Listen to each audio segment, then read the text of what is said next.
तो मेरे देशवासियों, 1950 में जब संविधान बनकर तैयार हुआ तो डॉक्टर अंबेडकर ने कहा था कि अब तुम्हें राधा कृष्ण की आवश्यकता नहीं है, अब तुमको उनके तरफ ध्यान देने की आवश्यकता नहीं है। तुम्हारी तरक्की के रास्ते, जो तमाम तरह के रास्ते थे, वो हजारों वर्षों से जो बंद थे, वो किसी भी प्रकार का कोई देवी देवता खोलने के लिए नहीं आया।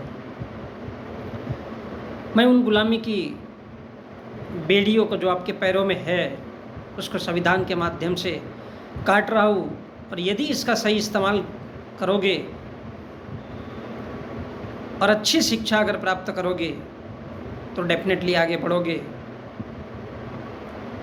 तो सवाल इस बात का है कि डॉक्टर अंबेडकर ने 1950 में ये बात कही थी, जब संविधान बनकर तैयार हुआ था, कि बोले अब तुम्हें राधा कृष्ण की जोड़ी की आवश्यकता नहीं है, यानी तुम्हें किसी भी हाल में उन मंदिरों में नहीं जाना है और पढ़ाई लिखाई पर ध्यान देना है, आगे बढ़ना है। क्योंकि देखते कि हजारों सालों से इस देश के SC ST OBC के लोगों को शूद्र बनाकर रखा गया था, और किस तरह से उन पर अत्याचार अन्याय किए गए। और विशेषकर इस देश का जो OBC है, जो आज भी एक ऐसे वातावरण में जीता है मानो वो भारत के संविधान को जानता ही नहीं है, क्योंकि वो पूरी तरह से बचपन से उस परिवार में जहाँ बड़ा होता है तो उसको सिखाया जाता है कि बेटा पूजा पाठ करना ही सब कुछ होता है, और इस वजह से वो अपने जीवन के रास्ते पर गुमराह हो जाता है। और जब गुमराह होता है तो वो बहुत अच्छी शिक्षा नहीं ले पाता। और वो ऐसा नहीं है कि इस देश में दलितों और आदिवासियों की कहानी नहीं है, उनकी भी यही कहानी है। लेकिन दिक्कत इस बात का है कि इस देश का इंसान भारत के संविधान से, उन बातों से दूर भाग जाता है। तो डॉक्टर अंबेडकर ने कहा था कि ये जो वोट का अधिकार मैं दे रहा हूँ, ये आप लोगों को दिलवाया इस देश के लोगों को। तो ऐसा नहीं है कि जो खुद को भगवान कहता है ऐसा ब्राह्मण ही उसका अधिकार, ये आप लोगों के पास भी है। लेकिन इसका इस्तेमाल किस दिशा में करना है, किस दशा में करना है, ये आप लोगों को अब सोचना होगा। हम देखते हैं आज हमारे भारत की एक ऐसी परिस्थिति है, हमारे देश में ऐसा वातावरण चलता है जहाँ ऐसा समझ में आता है कि मानो हमारा देश केवल इतना सा है जहाँ भगवान का डर दिखा करके दान पेटी भरी जाती है और पाकिस्तान का डर दिखा करके वोट लिया जाता है। पाकिस्तान और धर्म, मंदिर, मस्जिद, इस नाम पर इतना ज़्यादा उत्पात मचाया जाता है कि शायद वो आपके अधिकारों को, जो आपके वोट है, वो किस तरह से लोगों में विभक्त हो जाए, किस तरह से लोगों में डिवाइड हो जाए और उसका आपको होश न रहे।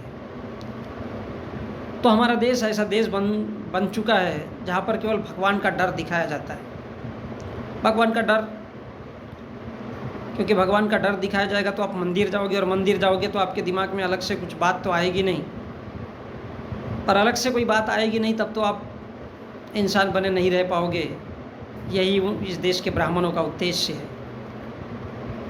दूसरी तरफ वो इस बात का बार बार जिक्र करते हैं, चाहे इस देश का मीडिया हो, चाहे इस देश के न्यूज़पेपर देखो, या फिर इस देश का टेलीविज़न देखो, सभी जगह एक ही प्रचार किया जाता है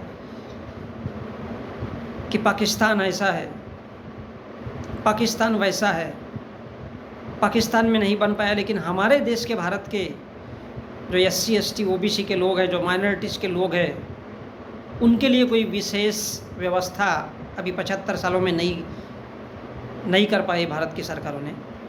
उनका एजुकेशन के लिए, उनके सामाजिक स्तर को, उनके सांस्कृतिक स्तर को उठाने के लिए जो कि भारत के संविधान ने उन्हें दिया है, तो मूलतः उनमें भारतीयों की भावना को हटा करके, जो इस देश के हर नागरिक में होना चाहिए भारतीय की भावना, उस भावना को हटा करके केवल उनको पाकिस्तान, भारत का मुसलमान, मंदिर, मस्जिद, ये सब समझाया जाता है।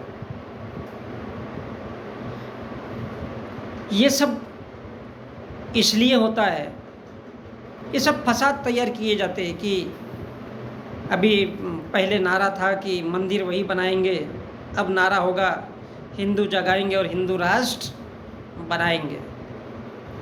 हिंदू राष्ट्र बनाएंगे, हिंदू जगाएंगे। हिंदू के जागने से क्या होगा? हिंदू पहले से ही जागा हुआ है, तभी तो इस देश के सुप्रीम कोर्ट, हाई कोर्ट में ब्राह्मण बैठा हुआ है। उसकी वजह हिंदू जागा हुआ है। हिंदू अर्थात ब्राह्मण जागा हुआ है।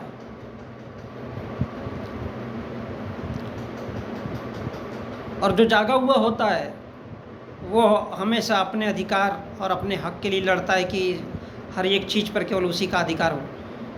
इस देश का हिंदू अर्थात ब्राह्मण जागा हुआ, इसलिए इस देश के सुप्रीम कोर्ट और हाई कोर्ट में पूरी की पूरी संख्या उन्हीं लोगों की है। इस देश का ब्राह्मण जागा हुआ है, इसलिए इस देश का सांसद, इस देश की जो सांसद प्रणाली होती है, लोकसभा जो भी होता है, उन सब में केवल ब्राह्मण बैठा है, क्योंकि हिंदू जागा हुआ है। लेकिन इस देश का SC ST OBC बिल्कुल नहीं जागा है, 2% भी नहीं जाग पाया है। और वो नहीं जागना चाहिए, जागृत नहीं होना चाहिए। इसलिए इस देश में भारत पाकिस्तान ये समझाया जाता है, लेकिन इस देश के लोगों को भारत का संविधान नहीं समझाया जाता। इस देश के लोगों को वो वोट किस आधार पर लेना है, उनको शिक्षा चाहिए कि नहीं, उनके बेटियों को नौकरी चाहिए कि नहीं चाहिए, इस बात पर इस देश के लोग बिल्कुल बोलना नहीं चाहते। क्यों नहीं बोलना चाहते? उनको लगता है कि भारत और पाकिस्तान का नाम लेंगे, इनके दिमाग में यही भूसा भरा रहेगा भारत पाकिस्तान का, तो ये पटापट हिंदू बन करके हिंदू अर्थात ब्राह्मण को वोट देंगे। हिंदू फिंदू ऐसा कुछ होता है नहीं। भारत में हिंदू कोई भी नहीं है। ब्राह्मण कहता है कि मैं हिंदू नहीं हूँ, लेकिन वोट बैंक लेने के लिए या वोट लेने के लिए आपको हिंदू सिर्फ बनाया जाता है। और वो किस आधार पर? पाकिस्तान का डर दिखा करके। जिस प्रकार मंदिर के साधु संत अपना पेट भरने के लिए भगवान का डर दिखाते, भगवान के नाम का जाप खुद करते, आपको डर दिखाया जाता है, आप जा कर के अपना पैसा डालते हो। उसी प्रकार इस देश में भारत पाकिस्तान, लेकिन इस देश के SC ST OBC और माइनॉरिटी, जो इस देश की संख्या है, जो इस देश की जनसंख्या है, उनके लिए क्या उपाय किए जाने चाहिए, वो उपाय नहीं किए जाते। और इसलिए इस देश में भारत और पाकिस्तान का डर दिखा करके सिर्फ आपका वोट लेने के लिए ये सब जुमलेबाजी की जाती है, ये हवाबाजी की जाती है आपका वोट लेने के लिए। क्योंकि जब आपका एक बार वोट ले लिया जाता है तो 5 साल के लिए आपके हाथ पैर काट दिए जाते हैं। और इस देश के नेता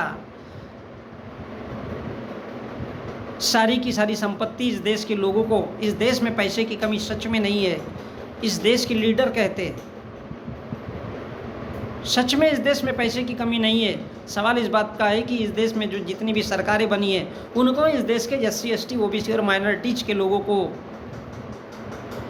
पढ़ने लिखने नहीं देना है, बेवकूफ़ बना के रखना है, उनको नौकरियां नहीं देनी है, ताकि वो भिख मांगे और सड़कों पर आवारागर्दी करते रहे और 200 रुपये के लिए RSS का झंडा लगाते रहे। इसलिए इस देश में भारत और पाकिस्तान का डर दिखाया जाता है, ताकि वो आपके वोट हासिल कर सके।